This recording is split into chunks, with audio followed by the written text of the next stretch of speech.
Assalamualaikum, guru se-Indonesia. Hari ini saya akan mencoba menunjukkan sebuah metode pelajaran matematika.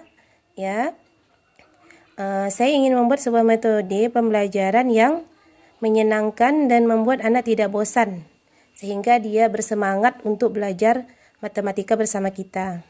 Hal utama yang perlu kita lakukan dalam penyampaian pelajaran matematika yaitu jadilah guru yang humoris, suka tersenyum, dan ramah, sehingga murid akan nyaman belajar dengan kita. Karena matematika ini termasuk pelajaran yang sulit, dan bahkan sebagian besar peserta didik tidak suka dan takut untuk belajar matematika. Bahkan sebagian besar juga guru dikelar killer oleh peserta didik, ya, dikira killer. Karena mereka merasa tidak nyaman belajar matematika. Dan hal yang utama juga, yang kedua, yaitu peran orang tua. Ya, peran orang tua sangat penting dalam mendukung proses pembelajaran baik di sekolah ataupun di rumah. Dengan semangat dari orang tua, maka siswa juga akan bersemangat untuk ke sekolah dan belajar. Dan ketika ada pelajaran di rumah, mereka akan sangat terbantu.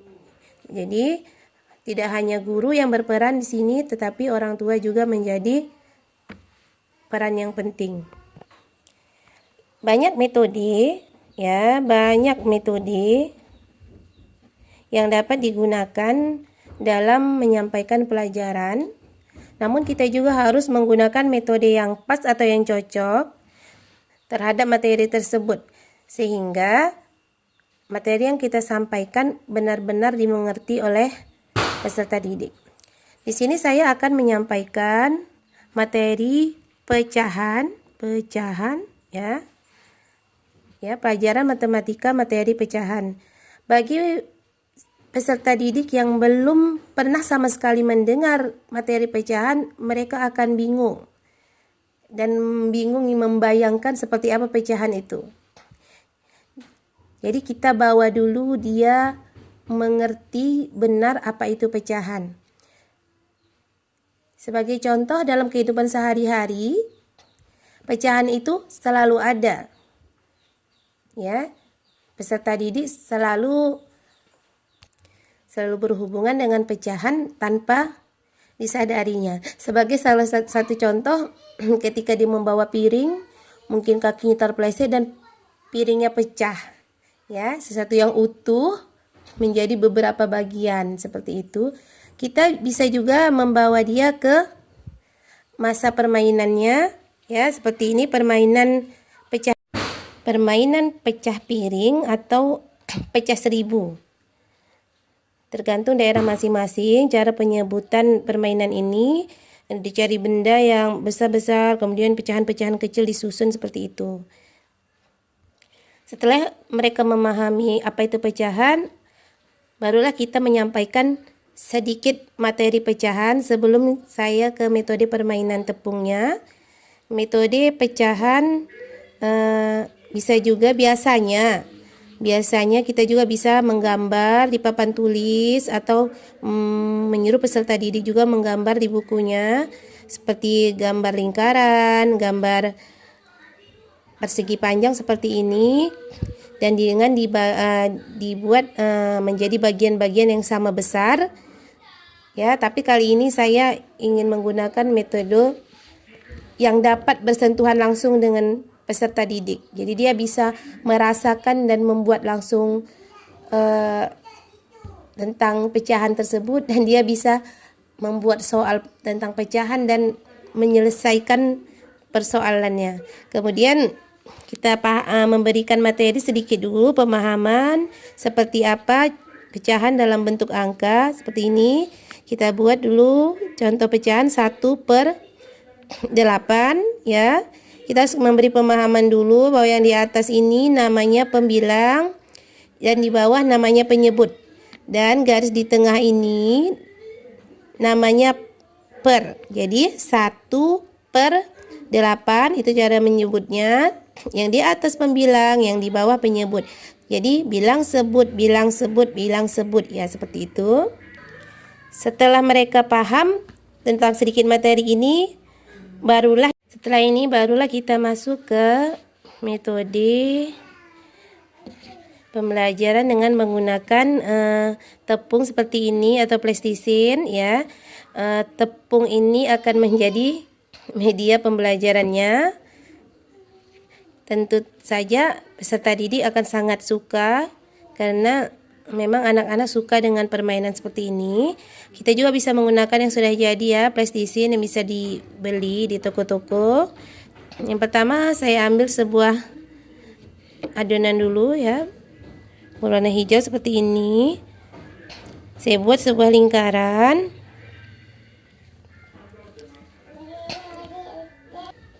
Buat lingkaran seperti ini yang sama besar.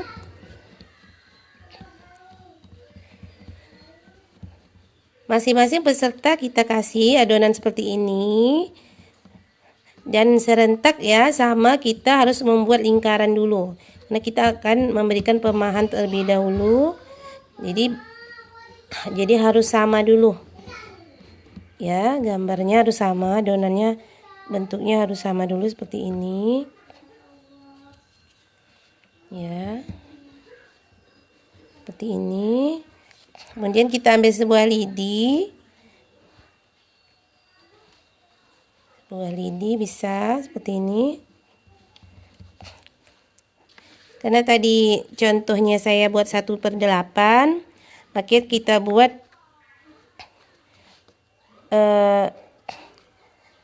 contohnya 1/8 dengan penyebut 8. Berikan pemahaman kepada siswa. Jika penyebutnya 8, maka adonan ini harus dibuat menjadi 8 bagian sama besar.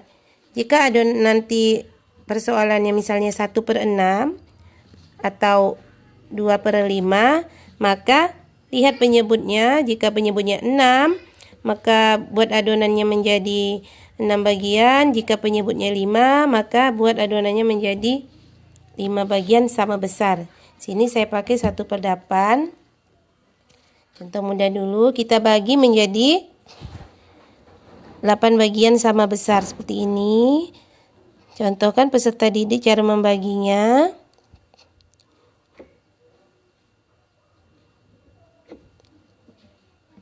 Seperti ini. Kita bagi lagi.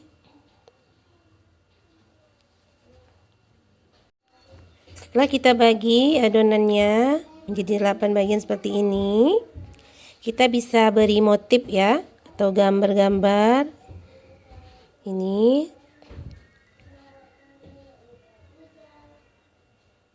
Ini atau gambar yang berbeda.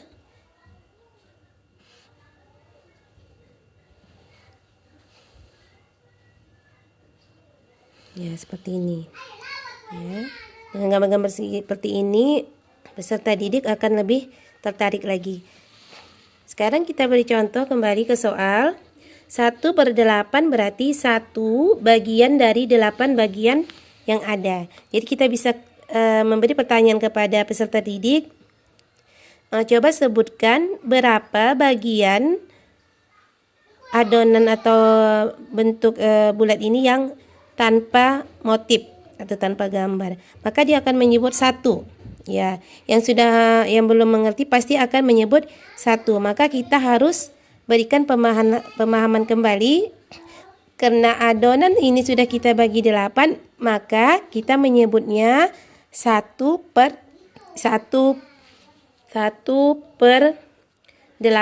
Ya.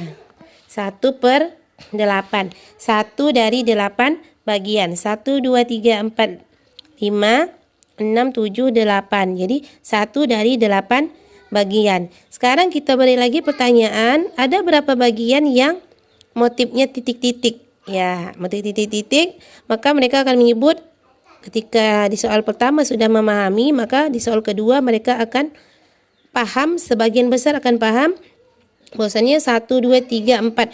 Masih ada juga yang akan menyebut 4, tapi akan ada yang menyebut 1, 2, 3, 4, 4/8. Ya. Jadi ada yang cepat menangkap, ada yang agak sedikit lambat. Itulah karakteristik peserta didik kita. Untuk yang ketiga, kemudian kita beri lagi pertanyaan ketiga, ada berapa bagian yang bermotif garis-garis? Maka mereka akan menghitung 3 dan serentak akan menjawab 3/8. Iya. Jadi dengan konsep seperti ini akan lebih memahami dan menyenangkan, dan mereka tidak akan merasa bosan. Kita juga setelah itu kita juga bisa membuat bentuk lain ya. Bentuk lain. Kita bisa juga membuat bentuk lain seperti ini ya. Seperti ini kita buat. Misalnya tadi 1/6 ya. Contohnya 1/6, maka kita buat lagi. Berarti berpenyebut 6, berarti kita membagi menjadi 6 bagian sama besar. 1 ya. Ini dia adonan yang sudah bagi 6 atau berpenyebut 6. Kita bisa juga motif seperti ini ya. Jadi terserah ya, seperti ini ya. Jadi ini ada 6 bagian. Jadi tinggal bilang 1/6, maka ini adalah jumlahnya. Ya, kita sisihkan. Ini adonan ini bukan 1 bagian, tapi 1/6 bagian.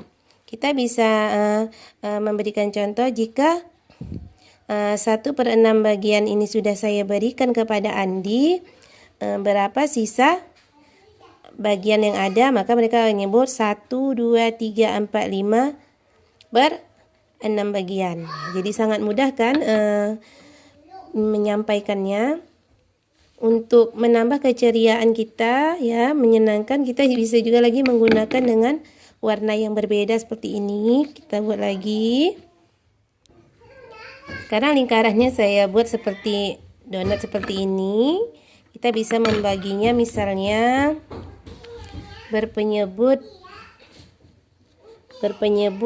10. Kita bagi menjadi 10 bagian. Pertama kita bagi dulu menjadi 2. Yang ini kita bagi menjadi 5 bagian, harus sama besar. 5 bagian sama besar. 1, 2, 3, 4, 5, 6, 7, 8, 9, 10. Ya, seperti ini. Cantik banget ya. Seperti ini jadinya. Bisa kita buat menjadi 10 bagian. Bisa juga lagi kita ya 10 bagian adonan yang sama besar. Jadi ini berpenyebut 10. Kita bisa kembali lagi memberikan pertanyaan, ada berapa bagian yang tidak bermotif, maka dia akan menjawab 1, 2, 3, 4, 3/10 bagian. Ya, mungkin sampai di sini dulu penjelasan dari saya seputar metode pembelajaran dengan media tepung atau plastisine. Semoga dapat mempermudah kita guru-guru dalam menyampaikan materi pelajaran pecahan.